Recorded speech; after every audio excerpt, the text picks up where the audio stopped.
শুভ Rahman new ইয়র্কের main stream একজন architect, একজন শৌখিন চিত্রশিল্পী।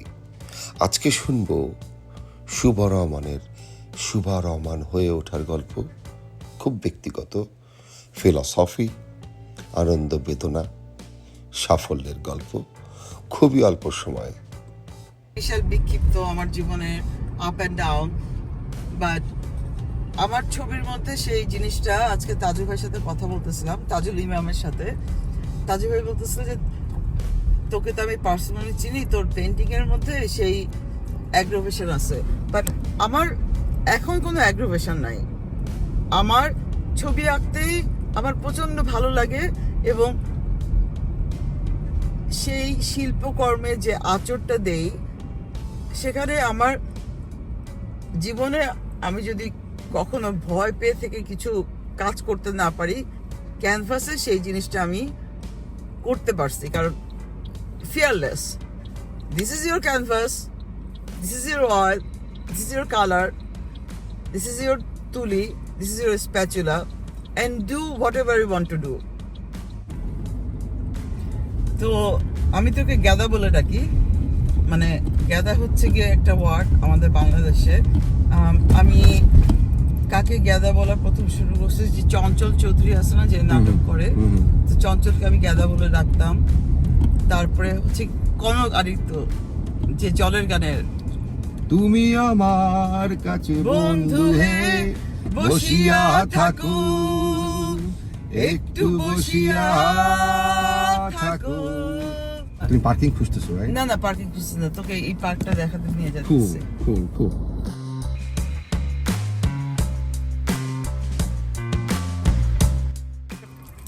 I work for New York Presbyterian, Columbia. So I own like 22 buildings in Columbia and Presbyterian. So I hire contractor, I hire architect, I hire the people. They can create. I know because why the Presbyterian Columbian University hire me, because I know all the background of the details. I know all the details of the flashing of the window. All the preservation all the preservation things, because if my architect or my contractor do something wrong, I pick up. That's me.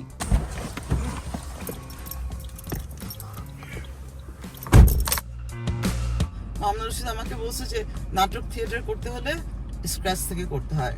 তো আব্বা যে এরকম দেখতো যে আমার মেয়ে হচ্ছে কি পুরো জিম, যেখানে আমরা রিহার্সাল করতাম, কোরিলেনাস শুরু হয়েছে শেক্সপিয়ারে, তখন হচ্ছে কি আমি ফ্লোর ক্লিন করতেছি টিএসসি তে।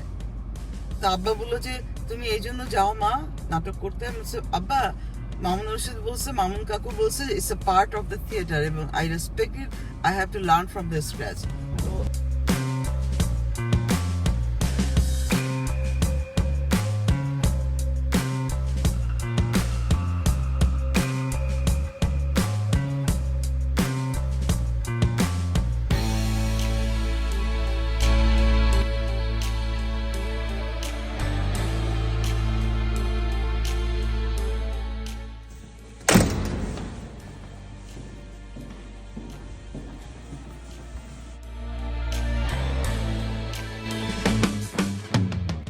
আমার 7 বছর বয়স ছিল তখন আসছি এখানে।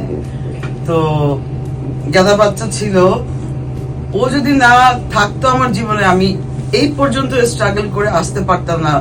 ওই মেয়েটা এত সাপোর্টিভ ছিল। ওই ছোট মেয়েটা আমার সাথে জ্যাকসন হাতে বাজার করতে যেত, 2 হাতে ওজন, তখন তো গাড়ি ছিল না, ওজন নিয়ে আসতো, এসে সে সমস্ত তরকারিগুলো ফ্রিজে সুন্দর করে গুছায় রাখতো। তারপরে বলতো যে মা কি রান্না করবা, সে আবার সেই তরকারিগুলো বের করে সুন্দর করে কেটে দিত আমাকে, পেঁয়াজ কেটে দিত, মা এখন তুমি রান্না করবো। সেই মেয়ে আমার পিচ্চি গেদা বাচ্চা। তো সেই মেয়ে এখন বয়স 30। তাকে তো এখন আমার সাপোর্ট দিতে হবে, আমাকে সাপোর্ট করতে হবে না। সে নিজের পায়ে দাঁড়ায় গেছে, নিজের একটা জগৎ আছে, গানের জগৎ, সে নিজে কাজে যায়, সে নিজেকে সাপোর্ট করে, আমার কাছে টাকা চায় না, নিজের বাড়ি ভাড়া দেয়, নিজের ফিজিক্যাল কন্ডিশন সব কিছু, ডাক্তার সব কিছু টেক কেয়ার করে। আর সেটাই তো বড় জিনিস, মানে এটা তো একটা খুশির জিনিস যখন বাচ্চারা ইন্ডিপেন্ডেন্ট হয়ে যায়। হ্যাঁ, কষ্ট লাগে যে হ্যাঁ আচ্ছা ও চলে গেছে আমার কাছ থেকে, আলাদা থাকে, বাট ওর যে মানে আমার পেন্টিংয়ের কাজের জায়গায় যে প্যাশনগুলো তৈরি হয়েছে এটা ওর জন্যই হয়েছে।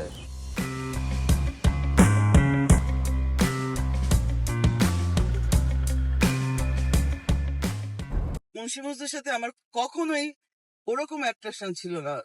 ওর ভিতরে প্রচুর কেয়ারিং ছিল, যেটা আমি এক সময় আমার ফ্যামিলি থেকে যখন হারাই ফেলছি, সে যখন আমাকে কেয়ার করতেছে, এটা একটা বিশাল চাওয়া। এবং আমার কাছে মনে হচ্ছে যে আচ্ছা কেন আমার বাপ মা যদি আমাকে ইগনোর করতেছে, অথবা করতেছে না আমি মনে করতেছি, অথবা আমি একটা অ্যাডাল্ট মেয়ে হয়ে গেছে জন্য একটা ছেলেদের প্রতি অ্যাট্রাকশন হচ্ছে, তো সেই কারণেই ভালোবাসাটা তৈরি হয়েছিল মানুষটার সাথে। আমার জীবনের প্রথম প্রেম তো, আমার প্রচন্ড রেসপেক্ট এই মানুষটার প্রতি।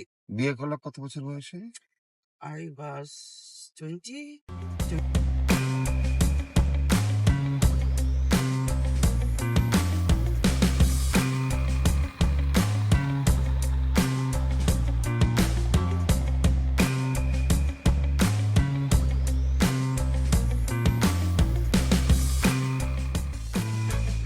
জনের মতো মারিয়াতে আসছে।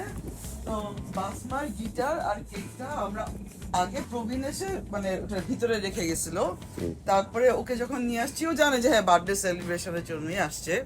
ইকবাল ভাই আসছে, ইকবাল হোসেন। তো আমি বাসমাকে বলে যে মা একটু বাইরে আসো, এসে তোমার সাথে একটা পার্সোনাল কথা আছে। যখন বাইরে আসছে তখন ওরা সবাই দাঁড়ায় ছিল, মারিয়াচি করতেছে, ওর গিটারটাও ছিল, আর সব ওদের হাতেই কেকটা ছিল, আগুন ধারা দাঁড়ায় আছে। তো ও খুবই খুশি হয়েছে, ওদের সাথে মারিয়াচি করছে, নাচছি আমরা, ও কেক উইশ করছে, তো ইট ওয়াজ ফান। রাস্তাটা যে প্যালিসেডের কথা বলতেছে এটার উপরে আমার অ্যাপার্টমেন্ট ছিল, মানে আমি যেখানে থাকতাম। আর ওখান থেকে হেঁটে আসলে হতো, বাট গাড়ি ড্রাইভ করতাম কেন, কারণ এখানে পার্কিং এর কোনো অসুবিধা নাই। So architect Lawless, he is the owner and architect, আর মেনজন is the guy, is a mechanical engineer. এরা দুজনে মিলে এই কোম্পানিটা করছে, এবং বিশাল বিশাল যতগুলো রেস্টোরেশনের কাজ আছে ম্যানহাটনে, মানে ললেস আর ম্যানজনের নাম বললে মানে একবারে চিনে ফেলে। আর যখন জানে যে আমি ওখানে কাজ করে কাজ শিখে আসছি, তখন এরা চোখ বড় বড় করে থাকে সবাই যে হ্যাঁ। এবং এই মানুষগুলা আমাকে আমার কাজ দিছে, আমার কাগজ করে দিছে। তারপরে না আমরা মুখ ফিরায় বাঙালিরা চলে যাই, তাই না, বড় কিছু দেখার জন্য। তো আমার গ্রিন কার্ড হওয়ার পরে আমি দেশে গেলাম, তারপরে ফিরে এসে মানে অলমোস্ট 3 গুণ স্যালারিতে আমি ম্যানেজমেন্ট চলে গেলাম। আমার কাছে না ওই যে নিমুখ হারাম একটা কথা বলে না, আমার কাছে মনে হয়েছিল যে আমি সেটা করতেছি, বাট ওখান থেকে না বের হয়ে আসলে আমি অনেক কিছু শিখতে পারতাম না সিটির জিনিস।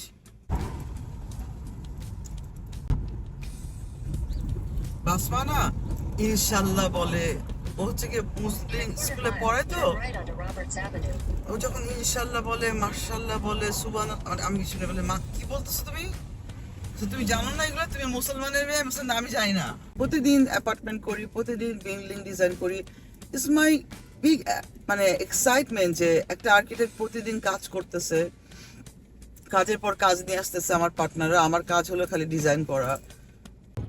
দেখা গেছে যে এত সিনিয়র লেভেলের মন্ত্রী, ওদের সাথে কাজ পাওয়ার জন্য মানে আমাকে মনে হয়েছে যে আমাকে এমন চোখে দেখতেছে যে আমি ড্রিঙ্ক করি জন্য তার সাথে আমাকে যদি রিলেশনশিপ বিল্ড আপ করি আমাকে কাজটা দিবে, তা নাহলে হবে না। এবং পার্টনারদের কাছ থেকে আমি যখন পরে বুঝতে পারলাম এই কারণে আমাকে নিয়ে যায় এবং কাজ পাওয়ার জন্য, এবং আমার কাছে তখন রিভলভ করলাম যে আমি একজন আর্কিটেক্ট হয়ে আমি মন্ত্রীর কাছে যে বসে মদ খেয়ে অথবা শুয়ে একটা প্রজেক্ট কেন নিতে হবে, আমি কি করতেছি।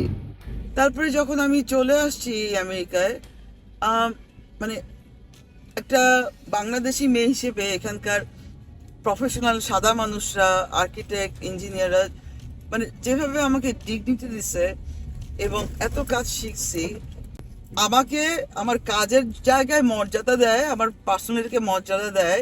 এবং 7 ফিট কন্ট্রাক্টর যখন সাদা আইরিশ কন্ট্রাক্টর এসে সুবাহকে জিজ্ঞাসা করে, এরকম করে রেসপেক্ট দেয়, তখন মনে করো যে আমি তো ওই জায়গা থেকে বের হয়ে আসতে পারছি এবং আমার মেয়েকে সেই জায়গায় সামনে তুলে ধরছি যেখানে তার নিজের প্রফেশনের বাইরে যে কোনো মানুষের সাথে কাজের জন্য ভিক্ষা করতে হবে না, নিজেকে মানে বিক্রি করতে হবে না। এটা একটা বিশাল অ্যাচিভমেন্ট আমার আর আমার মেয়ের জন্য, আমি সেটা মনে করি।